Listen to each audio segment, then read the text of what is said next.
What's up, guys? Coming to you today with a full slate of NBA action here on Tuesday, November 11th. I'll give you my favorite picks on the side and over-under on each game, and look at some player props, and I'll give you my favorite underdog pick of the day and my massive lock. So slam that like button and subscribe to the channel to make sure you keep seeing these videos every single day, and let us know your thing in the comments. I personally read and respond to every comment I get. Check the pinned comment throughout the day to see our favorite picks, and you should definitely check back a couple of times throughout the day to see if there are any changes with injury news coming out and starters being confirmed. Yesterday, guys, a little bit of an up and down day. Some bad beats mixed in there as well. Looks like we're in pretty good shape there on the Eagles at +1, but they're trying to mess this thing up late. They're going to have to survive a Hail Mary attempt there from the Packers. Josh Jacobs under on receiving yards. That did not work out. Despite the Packers looking pretty terrible offensively, they still got Jacobs a bunch of catches in that game, getting him well over the number we were looking at. So that was pretty unfortunate. Crazy that he ended up being probably the most active receiving option there for the Packers on Monday Night Football. We did catch the Lakers at -7, a 121-111 win there from Los Angeles behind a monster 38-point game there from Luka. Austin Reeves being back gave the Lakers a nice boost, and while the bench was pretty bad, the whole starting lineup stepped up big time. We bricked out on our NBA prop. We had Devin Booker over 9.5 made field goals, and it was a solid night for Booker, but Grayson Allen going nuts for 42 points and taking up all the shot attempts kept Booker to 2 field goals short of making it to the number we needed to cash our bet. Also, it was a blowout game there, so that was pretty unfortunate. We didn't see Booker play his normal amount of minutes either, so that was unfortunate. We got the Hawks +5.5. They're still live very early on in their game against the Clippers, so we'll see if they can come through as our dog of the day. We did cash our massive lock of the day. We had the Spurs on the money line at -160, and it was not an easy one. San Antonio had to claw back from a big, with a big fourth quarter there to get the 121-117 win for us. It was a pretty sketchy win, but Wemby went nuts, scoring 38 points and going 6 of 9 from 3. And Luke Cornett was big off the bench, putting up 16 points in his 20 minutes. Also, a good showing there from De'Aaron Fox. So very, very happy with what we ended up getting there from the Spurs. We'll take it. Cashing our lock of the day is nice. Hopefully the Eagles don't manage to mess this up when we cash that as well. So overall, it won't be a terrible day. Not our best. Hopefully the Hawks can come through. And then we'll end up with another winning day. We've been on a very, very hot run here down the stretch. Guys, over the last 3 days before Monday, we went 13-5. So very, very good stuff there. Let's see if we can keep this roll going as we head into a very, very interesting day. Not a huge slate, a 6-game slate here of NBA action. So let's go ahead and get after it. First up, we're going to be looking at the Toronto Raptors as they head to Brooklyn to take on the Nets. The Raptors come into this game 5-5 on the season, a tough 130-120 loss there at the 76ers, and not exactly a great day there from Brandon Ingram. Kind of went viral on the internet for not looking his best. They're spiking a water bottle, spilling something all over the place. It didn't even look like water. I don't know what that was, but spilling stuff all over the place and kind of just sitting there while everybody else cleaned up his mess. Not the best look for him. Not the best look for the Raptors either in that game. There were some positives. We liked what we saw from Quickly, RJ Barrett. They both played really well. Scotty Barnes, another solid day, making up for what was a bit of a down season a year ago. The bench, there were some bright spots. I mean, we did see a couple double-digit scores off the bench, but nothing too special. And as a team, losing an NBA game despite shooting 16 of 38 from 3 has to feel pretty bad. The problem was they didn't play much defense. They had no answers out there for guys like Embiid. Didn't do a lot to slow down Maxey either. Not that anybody's been able to slow down Maxey this season. So we'll see if the Raptors have a bounce back in them in this one. Their injury report looking pretty clean. Basically everybody ready to go for this game. So they should be at full strength in what I would sure hope would be a walk, and I'm sure what they would hope as well would be a walk-over win as they head to Brooklyn to take on the Nets, who are 1-9 on the season. They're fresh off a 134-98 blowout loss there at Madison Square Garden. Not a good look. There's not a lot of bright spots going on for the Brooklyn Nets right now. I mean, Michael Porter Jr., you're getting to take lots of shots, and he shot the ball well. 9 of 18 from the field, 4 of 9 from 3. He was a -22 out there, and his team lost by almost 40. So, yeah, I just don't really know where to find the positives. I guess there's some guys playing well off the bench. Nick Claxton has looked better. I just don't really know, guys. This is not a team designed to win, and they sure enough are not winning, even though there's not a ton of incentive for them to be tanking right now. So, yeah, I don't know. Life is not looking very good right now for the Brooklyn Nets. And coming into this game, their injury report, I mean, it looks about how you would expect right now. You know, everybody that you expect them to have is ready to go. Day'Ron Sharpe could end up missing this game, but he doesn't really move the needle too much for me. I mean, this is not a team that's really set up to be winning a ton of games. That's just not the way this roster is being designed. I mean, when Cam Thomas is available, he scores. That's about it, though. So looking at the numbers, guys, the Nets are getting 9.5 points at home. We've got a total of 233.5. Toronto's 5-5 against the spread. They're 5-5 to the over/under. Brooklyn 3-6-1 against the spread. They are 7-3 to the over. I would maybe shade just a hair towards over 233.5, but I'm not going to get super involved in that because the Nets, they're really, really bad, guys. Toronto could win this in just an absolute blowout, so definitely we'll be looking at the Raptors here at -9.5. Definitely a play that's got a good chance to make the pinned comment. Next on the docket, we're looking at the Memphis Grizzlies. They're heading to Madison Square Garden for this one to take on the Knicks. The Grizzlies are having a rough time. They're 4-7 on the season. They just lost by 14. They're against a relatively short-handed Thunder team, and the wins have been few and far between. They did beat Dallas the other day, but we all know what Dallas has looked like so far this season. In that loss against the Thunder, obviously they had no answer really for the Thunder in general, but certainly no answer there for SGA. I mean, it's a little bit tough to find positives here for the Grizzlies. Their leading scorer put up 17 points, and that was Jaren Jackson Jr. He's got to feel like he's in hell right now. Ja Morant, 34 minutes, 11 points, 8 assists. I mean, clearly, bro does not want to be there. He was 3 of 18 from the field, 2 of 7 from 3, which is a great three-point shooting night for him. He's been terrible from deep this season. He was a -23. The bench, nothing too great. I mean, Cedric Coward continues to score. I mean, 13 points, 10 rebounds, 4 assists off the bench is nothing bad, but he was only 4 of 12 from the field, so I'm not going to, celebrate too much. Santi Aldama, 12 points, but only 1 of 4 from 3. They got to make some changes here in Memphis. It might be time to blow it up. I don't know. I don't have all the answers, but it is looking real, real bad. A lot of players looking miserable out there on a nightly basis for Memphis. They come into this game relatively healthy. Going to have everybody they've been having normally. Zach Edey not going to be back yet. Apparently, obviously, Ty Jerome, Scottie Pippen Jr. still a ways from being back, so we'll see what happens. Maybe Memphis just wants to hang tight here and wait for those guys to get back and see if they can put something positive together, but it is looking brutal right now. They're headed to Madison Square Garden to take on the Knicks, who are 6-3 on the season. They've won 4 in a row, beating the Nets, Timberwolves, Wizards, and Bulls. Not too bad. There's some decent wins sprinkled in there. Their last time out was a blowout win there against the Nets, and there's not all that much we can take from a game like that. I mean, Cat, 28 points, 12 boards, a very good day from him. Liking what we're seeing from Jalen Brunson, not trying to do too much, definitely being more part of the offense and less iso ball. That being said, he was still a +36. Josh Hart was a +18 off the bench. As a team, they shot 46% from three-point range. A very, very good night for the Knicks. So just tons and tons of good news for them, albeit in a blowout win over a terrible team. In terms of their injury report, Mitchell Robinson is on there, but he's the only guy on the injury report. He's questionable with an ankle issue, and I would be kind of shocked if this would be the kind of game they would bring him back for. I would think they would just wait and maybe, give him a little bit of time, but we are currently liking what we're seeing from the New York Knicks here, especially playing home. So we'll see what they can do against Memphis. Looking at the numbers, the Knicks are 9.5-point favorites at home. We've got a total of 233.5. Memphis, 3-8 against the spread, 7-4 to the under. The Knicks, 6-3 against the spread, 6-3 to the over. Another spot where I'm going to be backing the favorite. I'll definitely take the Knicks here at home at -9.5. I think they're going to win this game in blowout fashion. I'm not liking anything at all that I see from these Memphis Grizzlies. It's looking like Jaws, I'm not going to say he's trying to lose games intentionally, but he is out on the Memphis Grizzlies, and I don't blame him. So let's ship him out of town, find a better situation for him, and let him move on with his career. But I definitely like this spot for the Knicks at -9.5 a lot. In terms of some player props for this game, I like Jordan Clarkson here over 8.5 points at -132. He's been getting some decent minutes lately. While he did foul out against the Nets, he still had 11 points and has been in double figures in 3 of his last 4 games. Playing at home against Memphis, there's also a chance of a blowout, which will result in him getting a minutes bump, and that for him will for sure mean more shot attempts and more scoring. I also like Jalen Brunson here over 6.5 assists at -138. He's been over this number in 3 straight games, and here going against another bad team that doesn't play much defense, I think both he and the Knicks in general are in for a good night, so I think we see him crush this number pretty comfortably. Shooting on home rims won't hurt either.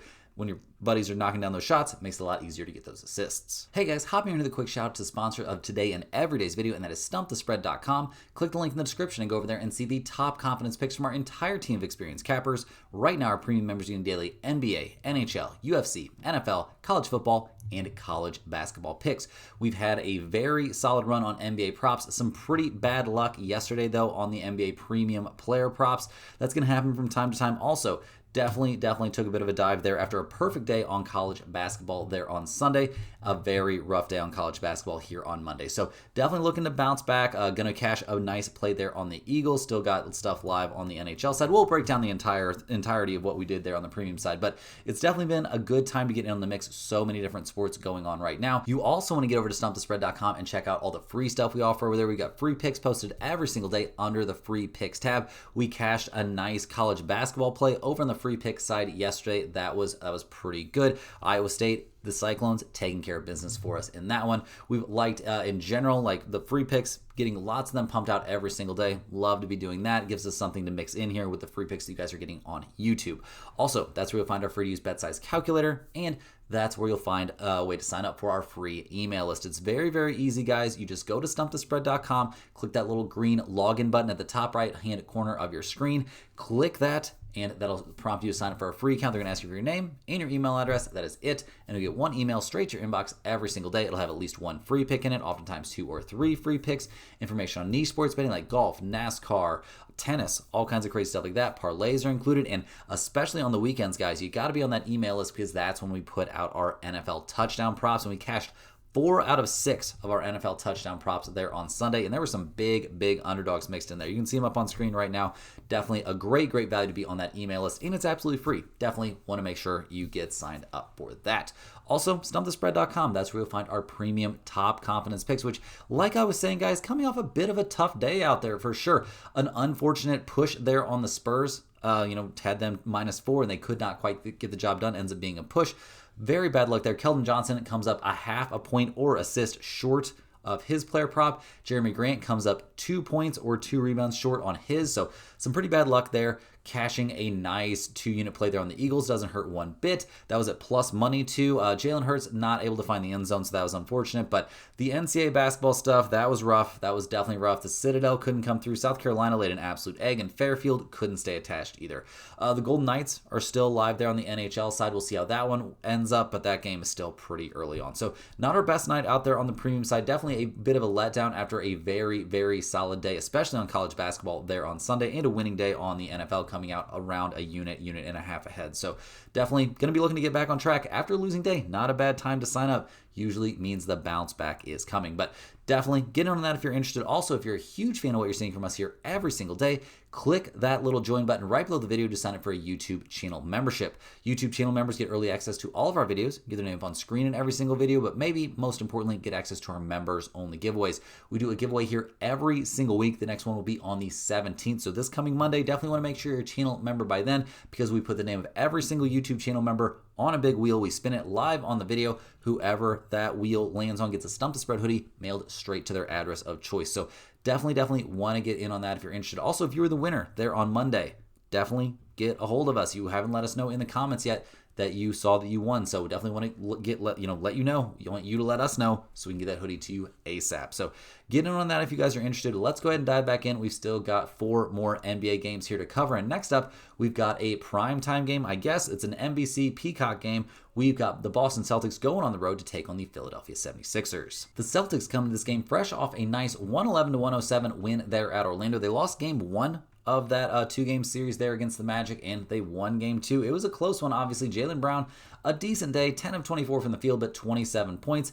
Not too bad. We liked what we saw in general from the Celtics, the way they shot the ball. I mean, 13 of 33 from long range. I definitely thought this team would be shooting more threes, but they've definitely scaled back. The free throw numbers, maybe not knocking down as many free throws as they should, but definitely great stuff there from the bench. The whole bench showing plus numbers. Anthony Simons, really, if they're planning on trading him, has dramatically upped his trade value. He went 5 of 8 from 3, was a +9, had 25 points in the game.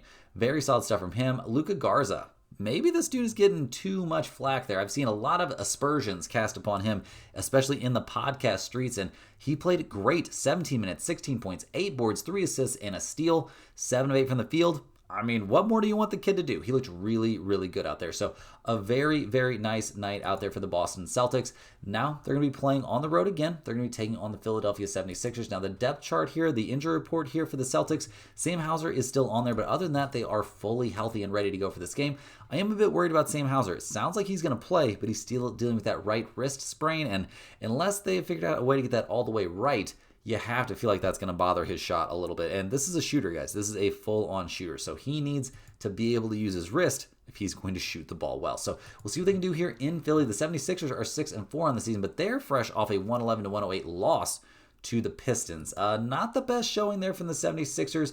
Maxey doing his thing, absolutely cooking. This kid is playing amazing this year. 33 points from him. Very good stuff. Getting compared to Allen Iverson. Got to feel pretty good there. Kelly Oubre, a big letdown game. Had one of his worst games this season. He's been playing really well. VJ Edgecombe coming back to earth a little bit after an insanely hot start. 32 minutes, only 11 points in that loss. Quentin Grimes, 13 points off the bench. Jabari Walker, 12 points off the bench. So really not an insane night out there for the 76ers. You would have hoped if you were a 76ers fan they could maybe beat a team like the Pistons, but Detroit's no joke this season. So we'll see if the 76ers can bounce back a little bit from that loss. They are going to have Embiid for this game here. We'll see how many minutes they let him play. He's been pretty productive when he's been out there, at least on the offensive end, but the rebounding numbers are way, way down, and I don't know, his defense is not looking like what it used to look like. So we'll see. They've been keeping around the 20 to 25 minute range. I expect something similar in this game, but he's still been putting up 20 plus points in those minutes. So I'm expecting something vaguely similar here. The last time he faced the Celtics, he played 25 minutes, had 20 points. That was a 1-point loss there for the 76ers back on the 31st, though. So we'll see how this one goes. Everybody else is healthy and ready to go. Still no Paul George. It's starting to get a little bit weird that he's not playing. All the reports are saying he is fully, healthy, playing 5-on-5 full contact, just not ready to throw him into the mix yet. So we'll see what happens with Paul George. But looking at the numbers here, guys, the 76ers are 2.5-point favorites. We've got a total of 231.5. Boston's 4-7 against the spread. They are 6-5 to the under. The 76ers are 8-2 against the spread this year. They are 7-3 to the over. I would lean towards the over in this game in terms of a total. I do like over 231.5 a decent amount, especially if we see the Celtics shoot a lot of threes in this game. I think that could be a positive. In terms of a side, I'm going to be back in the 76ers here as 2.5-point favorites at home. I just think they're the deeper, better team right now. I know the Celtics are coming off a win. Maybe this is a decent time to fade them. We'll see, but I do think the 76ers are in for a nice performance in this one. Not a lot of great matchup options there for the Celtics on defense. So we'll see how that goes, but definitely think the 76ers are the side that you want. In terms of some player props for this game, I like a bounce back spot here for Kelly Oubre Jr. Over 13.5 points at -125. He's been over this number in all but 2 games this season. The exceptions were his last game where he had 13 points there against the Pistons and a bad season opener where he only had 10 points at Boston. Embiid playing does take up some shot attempts, so that is a bit of a concern in this game, but I still think Oubre is going to find his way to 15 plus points in this game. I'll also, I'm gonna fade Sam Hauser here. I'll take him under 2.5 made field goals at -130.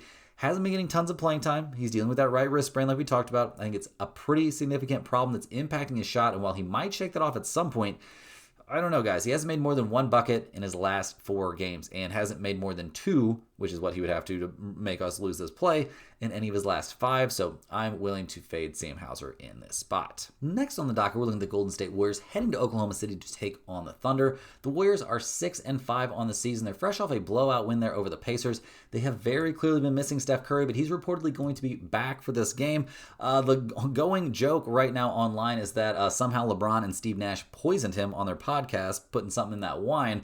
I don't know, but bro was sick for quite a while. Sounds like he's going to be back for this one, though, so I guess they found the antidote. The Warriors really found the antidote there for the Pacers in their last game. Jimmy Butler, 20 points.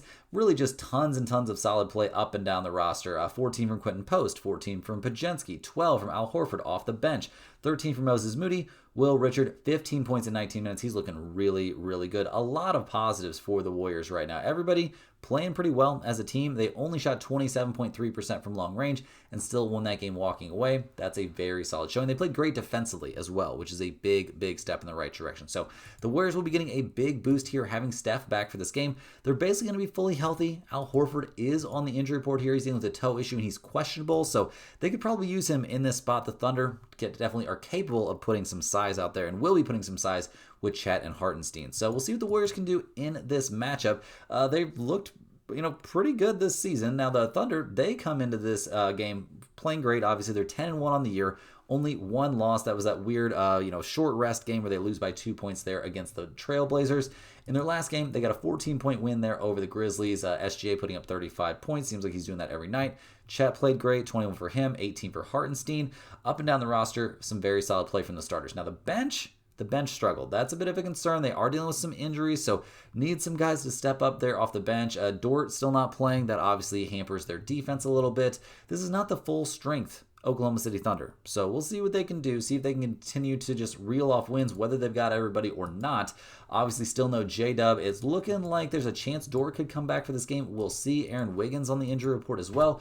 Dort missing that game. No, he's ruled out, officially out for this game against the Warriors. Okay, that is late, but that is just new breaking news. Okay, Dort will not play. J-Dub, dealing with that wrist issue still, has been officially ruled out. Aaron Wiggins with that thigh issue, also ruled out for this game. So it's going to be kind of the usual suspects here. We're going to see heavy minutes for guys like Chet and Hartenstein. I'm going to see Carson Wallace. Mitchell will be out there a good amount. So we'll see. We'll see what happens in this one. The Thunder are 7.5-point favorites at home. We've got a total of 227.5. The Warriors are 6-5 against the spread this year. They're 7-4 to the over. The Thunder are 6-5 against the spread and 6-5 to the over as well. I do think this is a decent spot to lean a bit towards the over. With the kind of defense the Thunder normally play, I wouldn't love the over, but given that Dort is out and they're not just, they don't have J-Dub, one of their other best defenders, I do think we're going to see a pretty high-scoring game in this one. So definitely there's some value to be had on the over. In terms of a side, I'm going to take the Warriors here, getting 7.5 points. Steph coming back, if he really is at 100%, which it kind of seems like he would be close, I think they're going to keep this game very, very competitive with the Thunder, who are pretty short-handed. Now, if this is the full-strength Thunder, this would maybe not be the case, but I think in this situation, Golden State could keep this game very, very close, and they've got a chance to be our dog of the day. Next up, guys, we're looking at the Indiana Pacers going on the road to take on the Utah Jazz. The Pacers come into this game riding a 4-game losing streak, fresh off that loss to the short-handed Warriors, and things have not been easy. This road trip has not looked great. A blowout loss to the Nuggets, a blowout loss at the Warriors, and now they got to head to Utah. That would be a game you would think they would be, capable of winning at least. Against the Warriors, nothing was working out. It's been a rough start to the season for Nembhard. He hasn't been having a great time. We've seen tons and tons of guys missing time. This is supposed to be a big step-up season for Obi Toppin. That didn't work out. Siakam rested for that game, so he should be rested and ready to go for this one against the Jazz. But overall, it's just been brutal, brutal, brutal stuff out there for the Pacers. They're 1-9 on the season for a reason, guys. It's rough. I mean, if they tank things out and get a good draft pick or whatever, congrats. But, man, it is brutal. Mathurin, probably going to be out for this game. TJ McConnell, probably going to be out for this game. Mathurin, oh, no, he's officially out. TJ McConnell, hamstring issue. He's questionable, so I guess there's a chance that he plays in this one. But, I mean, we'll see. It's just, there are too many injuries, guys. Too many injuries. Obi Toppin going down was really, really tough. Yeah, it's going to be a while. I mean, he's getting a screw in his foot. Who knows when he'll actually be back out there. So we'll see what happens. They're heading to Utah to take on the Jazz, who just lost 120-113 against the Timberwolves last night. So they'll be playing on no rest. Played 2 games against the Timberwolves. The first one was a blowout loss. The second one was a very, very close loss where they actually got the cover. So if you took them plus 8.5 like I advised, you would have got the win there on the Utah Jazz. Always feels very scary, though. A good day for Markkanen, maybe not amazing. 6 of 15 from the field isn't great. Nurkic was terrible in his 25 minutes. He did have 10 boards, but only 2 of 11 from the field. Mikhailuk, a bad day from him. Keontae George, 27 points. He continues to impress me quite a bit. Ace Bailey making his way into the starting lineup. 28 minutes, 10 points, 7 boards, 2 assists, 3 steals, also 2 turnovers. 0-3 from 3. That's not what you want to see. Now, the bench actually looked very good. Filipowski, great off the bench. Sensabaugh, good off the bench as well. Walter Clayton Jr., very, very solid. Kid deserves more minutes, honestly. And I think late in the year, once the Jazz are full on in tank mode, he will get those extra minutes and will look very, very good. He was a plus 10 in his 18 minutes, had 6 points, also had 2 assists. So a good look there. Now, the Jazz will be tired in this one, obviously, playing, or the Pacers. What the fuck am I saying? Yeah. The Jazz will be a bit tired in this one, playing on back-to-back nights. We don't have a fully updated injury report. There's always the chance they rest some guys, especially a tanking team here like the Utah Jazz. So the depth they have is nice in some spots, but this is very, very young, inexperienced depth. Now, I say that the Pacers are having to play very deep into their bench as well. So we'll see how it goes. The Jazz are getting 1.5 points here. We've got a total of 228.5 in this game. The Pacers, 5-5 against the spread, 8-2 to the under. The Jazz, 5-4 against the spread, or I guess 6-4 against the spread now, and 5-4 to the under. They will be playing on no rest. This is a bit of a tough spot. I will lean just maybe a hair towards the Pacers, but not really any major lean in this game. I'm going to be staying away at least until I get a injury report, a full updated injury report here on the Utah Jazz. Last but not least here, guys, we're looking at the Denver Nuggets heading to Sacramento to take on the Kings. The Nuggets are 7-2 on the season. They just got a blowout win over the Pacers. Their last 3 games have all been double-digit wins, knocking off the Heat, Warriors, and Pacers. So, yeah, Jokic putting up his 6th triple-double in 9 games. Dude is absolutely just, it's insane. It's insane what he's doing out there on the basketball court and how nonchalant he makes 99% of it look. So, very good stuff there for the Nuggets. Like what we're seeing from Cameron Johnson. Starting to work his way into the mix. 5 of 11 in the field. He was 0 of 3 from 3, so he still really hasn't found his shot yet for the Nuggets, but he will eventually. Jokic, 14 boards, 14 assists, and 32 points. Nuts. Absolutely nuts. We didn't see, maybe not the best version here of the Nuggets. The bench, lots of dudes getting minutes, obviously, and playing pretty well. Like what we saw from Strother, he looked great off the bench. Tim Hardaway Jr. had one of his on nights. Valanciunas, only 6 points scored, but was a plus 13. Spencer Jones, 6 points scored, was a plus 14.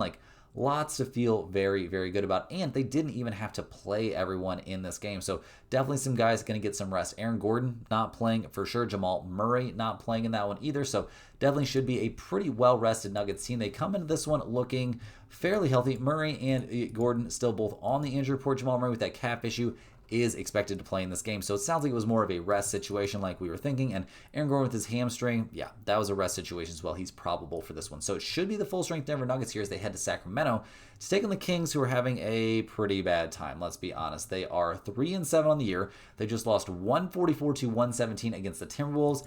It is time to blow this thing up. Now, I don't know if you can really move any of these contracts or not, but you need to at least try because it is not working out. Shocker that you're adding Precious Achiuwa did not turn things around. Although he is coming off a very good game. 29 minutes, 12 points, 10 rebounds. Very good work there. Not casting any aspersions upon Precious Achiuwa. I think he's a good player. But this team is just not working. Like, Sabonis can put up decent stats, but these are not winning stats. You're only 5 of 17 from the field. DeRozan, cool, you were 7 of 11. But your 22 points end up your team is you're a minus 19 out there in a blowout loss.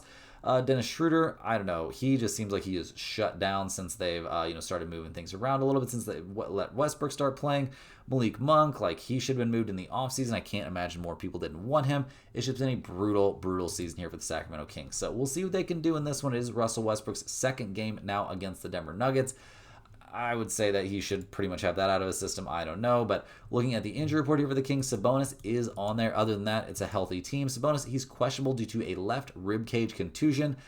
I would just imagine Sabonis feels like he's in hell right now. I think this dude, if you watch season 1 of the starting 5, I think he has pretty lofty aspirations, and I don't think Sacramento is going to be where those are accomplished. So I don't know what the answer is, but I don't think any of the answers really are on the Sacramento Kings roster right now. So looking at the numbers, the Kings are getting 8.5 points at home. We've got a total of 241.5. Denver is 6-3 against the spread. They're 5-4 to the over. The Kings are 4-6 against the spread. They are 7-3 to the over as well. 241.5 is an awful lot of points. I'm probably not going to get involved in the total very much. I would maybe even lean slightly under. That's just too big of a number. In terms of a side, though, I do like the Nuggets here at minus 8.5. Everybody's healthy and going to be out there.